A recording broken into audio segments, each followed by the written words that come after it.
بسم اللہ الرحمن الرحیم۔ آج ہم آپ کے سامنے امیر مؤمنین علی علیہ السلام کے ایک کرامت کو جو نجف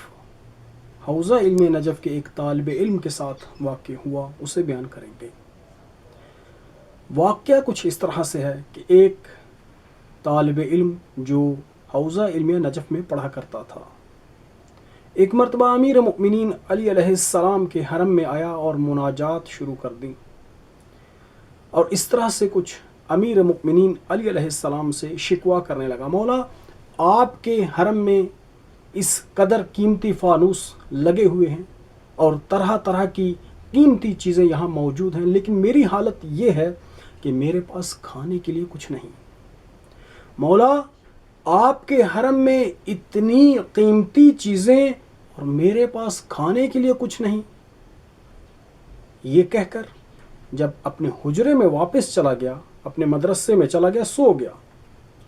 سونے کے بعد امیر مؤمنین علی علیہ السلام اس کی خواب میں آتے ہیں، اور امیر مؤمنین علی علیہ السلام اس سے فرماتے ہیں کہ اگر میرا مجاور رہے گا اور یہاں درس پڑے گا تو حالت یہی ہے، ہمیشہ نان اور نمک سے روٹی کھانا پڑے گی، نان اور نمک پر گزارا کرنا پڑے گا، اور اگر اچھی زندگی، مادی زندگی چاہتا ہے تو حیدرآباد، ہندوستان میں حیدرآباد دکن چلا جا، فلان راجہ کا پتہ لے اور اس کے دروازے کی جب گھنٹی بجائے گا تو جو شخص آئے اسے یہ کہہ دینا کہ بے آسمان رود و کار آفتاب کنت۔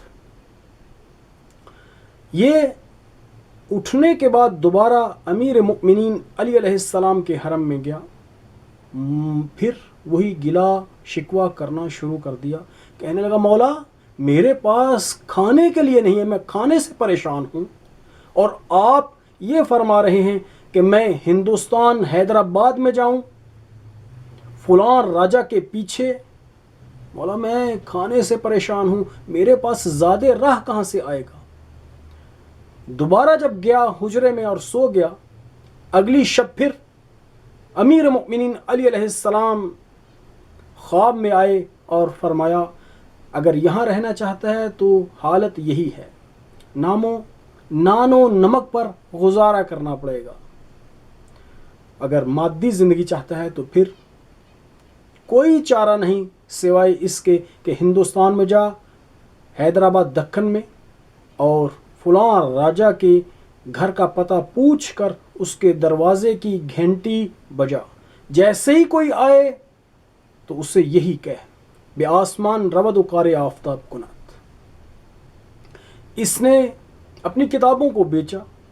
کچھ مخیر لوگ، پیسے والے لوگ، مؤمنین، انہوں نے اس کی مدد کی اور اسے زاد راہ کے لیے کچھ رقم دے دی تاکہ یہ اس سے سفر کر سکے۔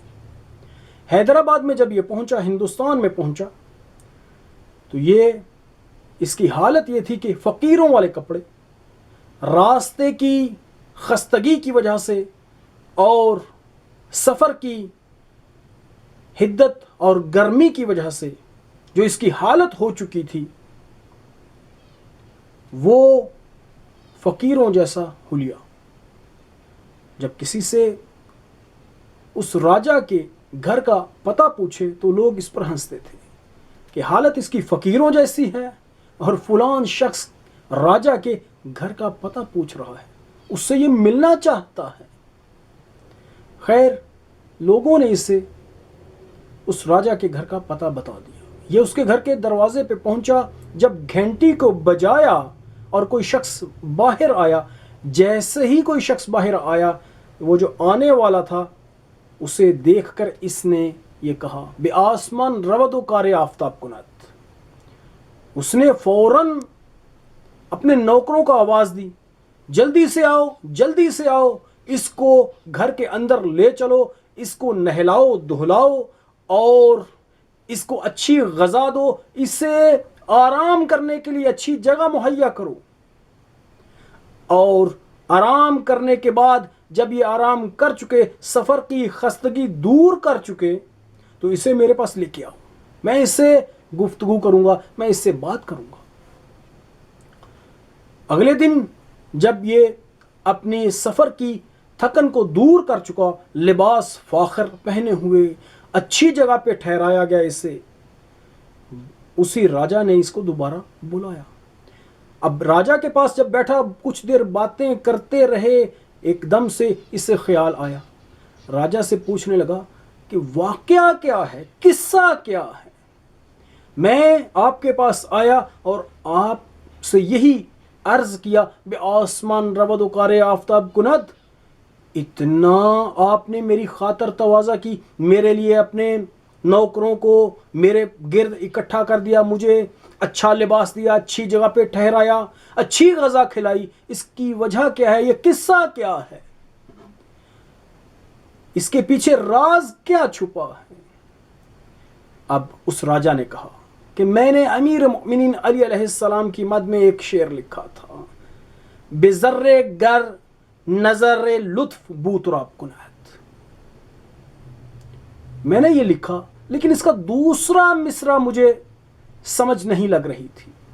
میں نے ہندوستان میں جو شاعر تھے ان سے رجوع کیا، ان سے کہا کہ اس مصرعے کے لیے دوسرا مصرع لکھو۔ جس نے بھی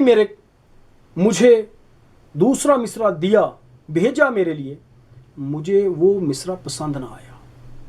یہاں تک کہ میں نے ایران میں بھی شاعر لوگوں سے رابطہ کیا، ان سے بھی یہی چاہا کہ اس مصرعے کے لیے کوئی جو اس کے ہم وزن مصرع ہو، دوسرا مصرع، وہ مجھے بھیجا جائے، لیکن وہاں سے بھی کوئی مطمئن مصرع میرے پاس نہ پہنچا۔ ایسا مصرع جو میرے دل کو لگے مجھے نہ ملا۔ میں نے یہ نیت کی، اگر امیر مومنین علی علیہ السلام میری اس شعر کے تمام کرنے میں مدد کریں تو جو شخص بھی مجھے دوسرا مصرع بتائے گا اس کو میں اپنی آدھی جائیداد، آدھی ملک دے دوں گا، اور اس سے اپنی بیٹی کا بھی رشتہ کروں گا، اپنی بیٹی کو بھی اس کے عقد میں، اس کے نکاح میں دوں گا۔ تو اب یہ طالب علم کہنے لگا، میں نجف سے آیا ہوں، میری بری حالت تھی، میں نے امیر مومنین علی علیہ السلام سے مناجات کی، اور انہوں نے مجھے ایسے بیان فرمایا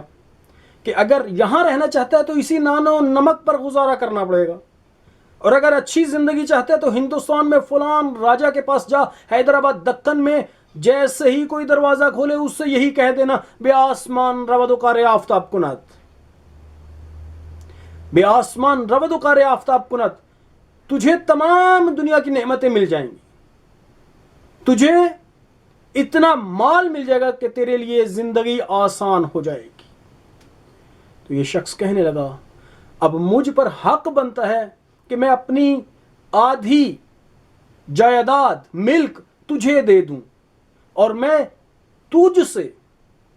چونکہ اس شعر کے پورا کرنے میں علی امیر المؤمنین نے میری مدد کی ہے، انہوں نے تجھے بھیجا ہے، تو اپنی بیٹی کا بھی عقد تجھ سے کر۔ وہ شعر کیا تھا؟ بے ذرے